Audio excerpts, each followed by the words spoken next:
अस्सलाम वालेकुम। कैसे हैं आप सब? उम्मीद है ठीक होंगे। आज का हमारा टॉपिक है motivation. It is very important topic than all. ये सब से तमाम तरह की पढ़ाई से, चाहे वो मैथ्स है, फिज़िक्स है, केमिस्ट्री है, किसी किस्म के भी इल्म से ज़्यादा बेहतर है मोटिवेशन। एज अ पेरेंट्स आपको, एज अ टीचर आपको एक मोटिवेशनल स्पीकर होना चाहिए। यही वो चीज़ है जो बच्चे को डेवलप करती है, जो बच्चे को डेवलप भी कर देती है, या उसको बना देती है, संवार देती है, या फिर उसको तबाह कर देती है। हमारे यहाँ सबसे ज़्यादा जिस टॉपिक पे बात नहीं होती वो यही है, और सबसे ज़्यादा जो है वो बच्चों को क्या किया जाता है, डाउट का शिकार कर दिया जाता है। नबी पाक सल्लल्लाहु अलैहि वसल्लम की हदीस मुबारक है कि रसूलुल्लाह सल्लल्लाहु अलैहि वसल्लम ने फरमाया, मोमिन न ताना देता है, न लानत देता है, न बुरी बात करता है, न बेहया होता है। ये बुखारी शरीफ की हदीस है। ताना, टॉन्ट करना जो है वो अपने आप में सेल्फ डाउट क्रिएट कर देता है। सेल्फ डाउट का मतलब है अपने आप पर शक पैदा करना। आपकी पर्सनालिटी तबाह बर्बाद होना शुरू हो जाती है।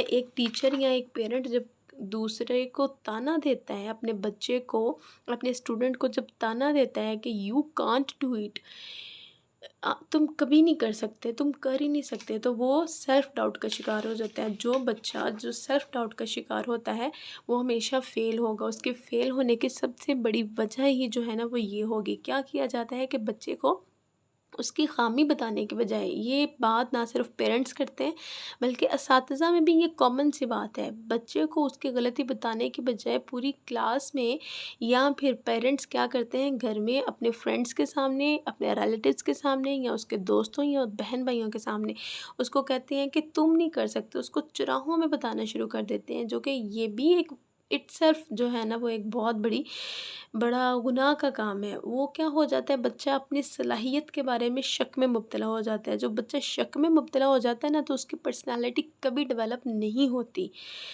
बच्चे के अंदर ये क्रिएट कर दिया जाए कि तुम नहीं कर सकते, तो वो वाक़ई में नहीं कर सकता। देखें जी, मैं आपको एक बड़ी ही एग्ज़ाम्पल देती हूँ जो हमारे सामने मौजूद है। साइंटिस्ट थे एडिसन। तो उनको क्या किया था, स्कूल से निकाल दिया था और उनको एक लेटर दे दिया, और लेटर दे के कहा कि जाएँ जी अपनी माँ के पास और उनको जाके ये लेटर दे दें। और लेटर आके उन्होंने अपनी वालदा को दिया। उनकी वालदा ने लेटर उसका खोला और कहा कि देखो एडिसन, इसमें लिखा है कि तुम बहुत ज़हीन हो, तुम्हारा स्कूल बहुत छोटा है, तुम इतने ज़हीन हो कि स्कूल तुम्हारे लिए छोटा है, वो तुम्हारी तरबियत नहीं कर सकता, तो इसलिए आज से तुम्हारी तरबियत मैं करूँगी। तो उन्होंने लेटर में यही कहा है कि इसको जो है ना, हमारा स्कूल इसके लिए बहुत छोटा है और ये बच्चा बहुत ज़्यादा ज़हीन है, तो इसकी तरबियत जो है ना वो हम नहीं कर सकते। तो क्या हुआ कि एडिसन एक ऐसा बच्चा था जिसके अंदर फिर उसकी वालदा ने उसको बिल्ड कर दिया, उसके सेल्फ कॉन्फिडेंस को इन्हांस कर दिया। उसने 1249 इजादात की, जिसमें से बल्ब उसकी जो है वो सबसे बड़ी इजादात है। फिर इसी तरह वो एक दिन जब वो अपने पुराने लेटर्स देख रहा था, तो उसको वो लेटर मिला जिसके अंदर लिखा हुआ था कि आपका बच्चा बहुत कुंद ज़हन है और ये बिल्कुल भी पढ़ नहीं सकता, इस वजह से हम इसको स्कूल से निकाल रहे हैं। अगर उसकी वालदा उस वक़्त उसको ये बता देती कि तुम कुछ नहीं कर सकते, उसको टॉन्ट कर देती और उसको सेल्फ डाउट में डाल देती, तो हो सकता है कि ये जो 1249 इजादात हैं वो फिर कैसे होती। उसको तो स्कूल से निकाल दिया गया था। तो जो बच्चे सबसे ज़्यादा जो है ना वो टॉन्ट की वजह से सेल्फ डाउट में चले जाते हैं, और बच्चों के फ़ेल होने की सबसे बड़ी वजह भी यही होती है। अगर बच्चा आपका ग्रो नहीं कर रहा, अगर वो अपना रिज़ल्ट नहीं लेकर आ रहा, तो एज़ अ पेरेंट भी प्लीज़ उसके अंदर ये क्रिएट करें कि you can do it, you can do, तुम कर सकते हो, तुम अच्छा कर सकते हो, तुम बेहतर कर सकते हो। ख़ास तौर पर जो वालिदा है बच्चे की, जिसके साथ सबसे ज़्यादा टाइम बच्चा स्पेंड करता है, वो उसको जो है वो बहुत ज़्यादा इन्हांस कर सकती है। आपने देखा होगा जो बच्चे सेल्फ डाउट का शिकार होते हैं या जिनको टॉन्ट का सामना करना पड़ रहा होता है, वो नेल चबाते हैं।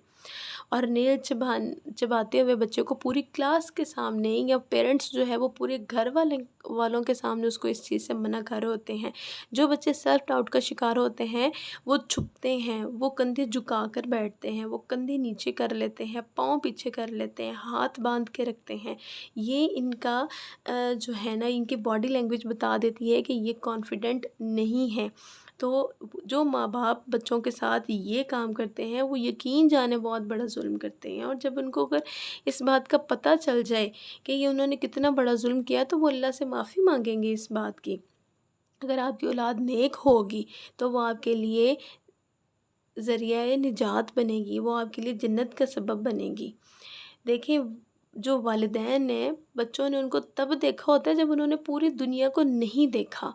तो आपके अंदर जो आप उसको दिखाएँगे, जो उसको समझाएँगे, जो उसके अंदर लाइकनेस डेवलप करेंगे, जो डिसलाइकनेस डेवलप करेंगे, वो वही रहेंगी, वो कुछ और नहीं होंगी। वो दुनिया में जहाँ पर भी चला जाएगा, जो चीज़ें, जो आदतें आपने उसको दुनिया देखने से पहले बता दी, वो वही रहेंगी।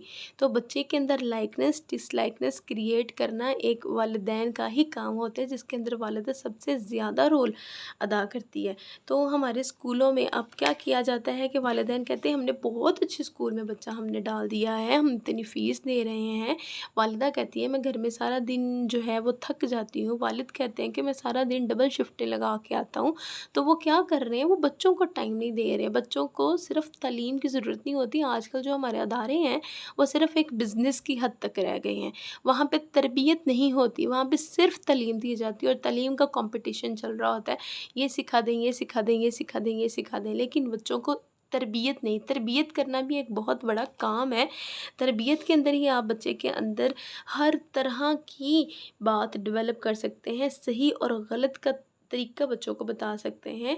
लाइकनेस डिसलाइकनेस आप अपने मुताबिक डाल सकते हैं। अल्लाह पाक ने आपको बहुत खूबसूरत हीरे दिए हैं, तराशना आपका काम है। इसके अंदर कितनी चमक पैदा करनी है, इसको कितना वर्थी बनाना है, इसको कितना वैल्यूएबल बनाना है, वो सारा टीचर्स का काम होगा स्कूल के अंदर, और घरों के अंदर पेरेंट्स का काम होगा। और ये जो है ना वो 80% जो है इस बात की ज़िम्मेदारी जब पेरेंट्स ले लेते हैं, तो फिर वो बच्चा जिस तरह से ग्रो करता है आप देखेंगे कि वो कितना शाइनी होता है और माशरे के लिए कितना फ़ायदेमंद साबित होता है।